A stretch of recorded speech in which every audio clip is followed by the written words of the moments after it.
हाँ तो बच्चों, हम बात करेंगे पाषाण काल की। हमने इतिहास के बारे में इतिहास को 3 भागों में बांटा था हमने। ठीक है, आप प्राचीन भारत पढ़ रहे हैं।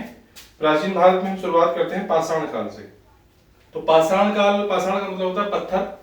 तो पाषाण में जो मनुष्य था वो पाषाण काल में कैसा था? आखेटक था, यानी कि शिकार करता था, संग्राहक था और उत्पादक था।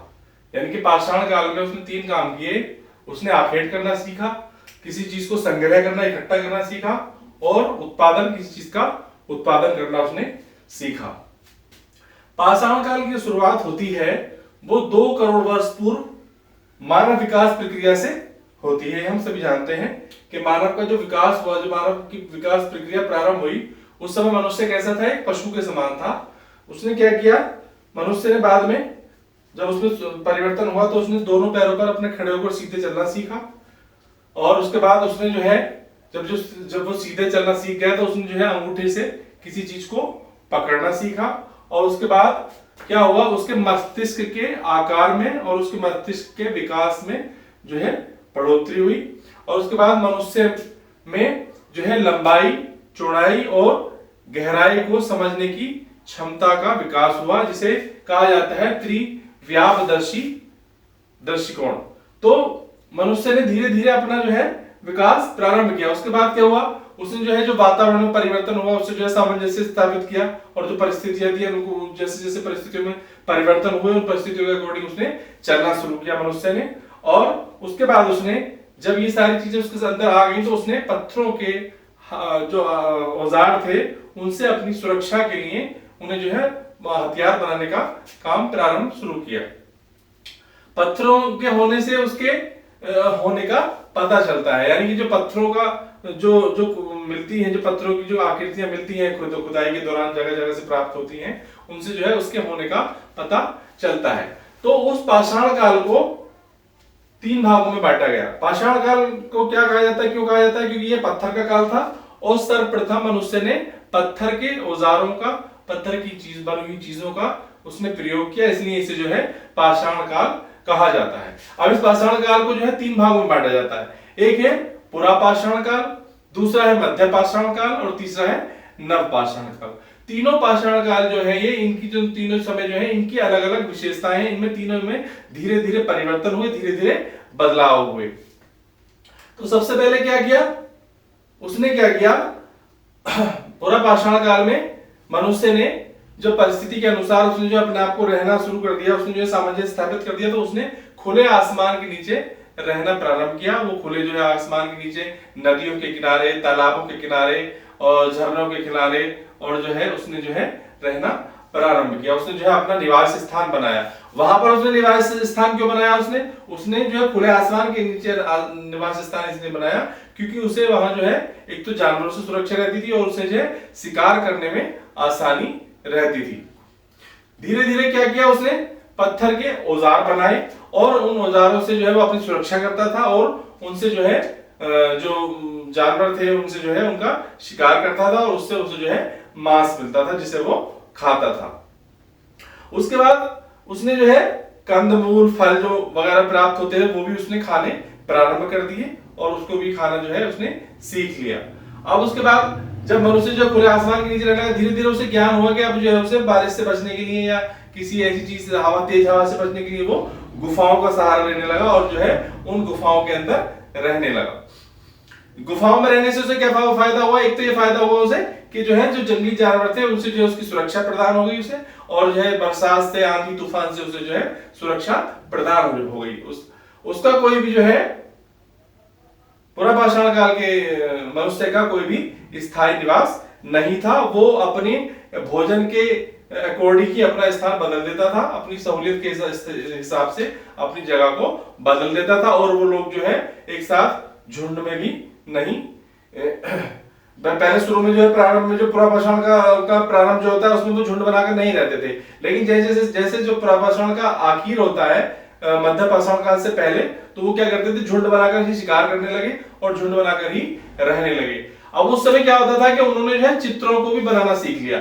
जो उस समय की गुफाएं, पुरा पाषाण काल की गुफाएं प्राप्त हुई हैं उसमें जो है उन्हें शैल चित्र कहा जाता है।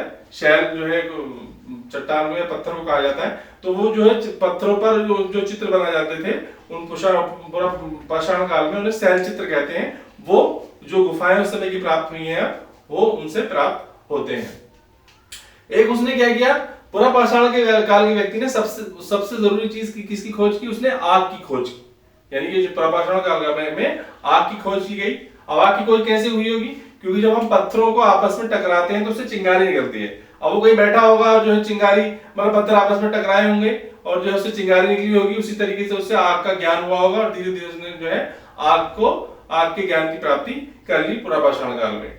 और वो जो है झुंड बनाकर रहने लगा, झुंड बनाकर जो है शिकार करने लगा। ये जो है पूरा पाषाण काल की जो एक गुफा है उत्तर प्रदेश में मिली है, मिर्जापुर एक जिला है उसमें जो है गुफा मिली है। उसमें शैल चित्र भी मिले हैं दीवारों पर जो है, अभी भी है वो, जो वहां पर जो भारत का पुरातत्व विभाग है उसके अंडर में आता है वो। और उन्होंने जो है वहां पर जब खुदाई वगैरह हुई तो वो गुफा प्राप्त हुई और उसमें जो है अंदर जो है शैल चित्र वगैरह बने हुए हैं। अब उस समय के जो हथियार थे पूरा पाषाण काल के हथियार जो थे वो सुडोल नहीं थे, क्योंकि ज्यादा ज्ञान नहीं था। उसमें जो है वैसे ही बेडोल सुडोल नहीं थे, इस तरह की आकृति के जो है हथियार थे उस समय। उनकी ना तो ज्यादा नोक होती थी और ना ही जो वो जो है सुडोल होते थे। ये जो है पूरा पाषाण काल की विशेषताएं हैं। उसके बाद आता है मध्य पाषाण काल। मध्य पाषाण काल में क्या हुआ, इसमें जो था उसने जो है आखेट करना सीखा, शिकार करना सीखा। अब उसने क्या किया, अगले उसमें जो है जो उसके जो हथियार थे, जो हथियार बनाना सीखा था वो पूरा पाषाण काल में। पूरा पाषाण काल के बाद जब मध्य पाषाण काल आया तो उसने जो है जो हथियार थे उन्हें जो है अच्छी तरीके से बनाना सीख लिया और उन्हें जो है नोकीले हथियार बनाने शुरू कर दिए और उन्हें जो है घिस के अच्छी तरीके से बढ़िया करके वो जो है हथियारों को बनाने लगा।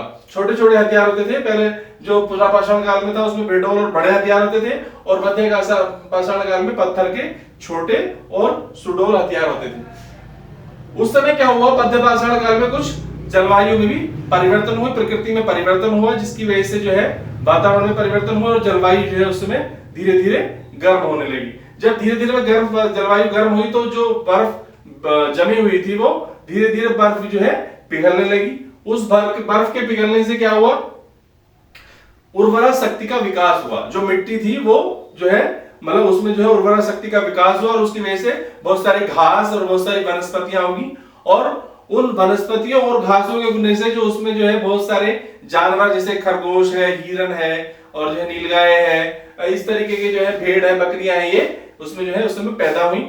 और उसने मनुष्य ने क्या किया, इनको जो है अपने पशुपालन के लिए और जो है अपने आखेटक के लिए, अपने खाने के लिए इनके मांस को उसने जो है लेना प्रारंभ कर दिया। घास के अनाज में क्या हुआ, वो घास के जो मैदान थे उसमें क्या हुआ, बहुत सारे अनाज थे उसमें।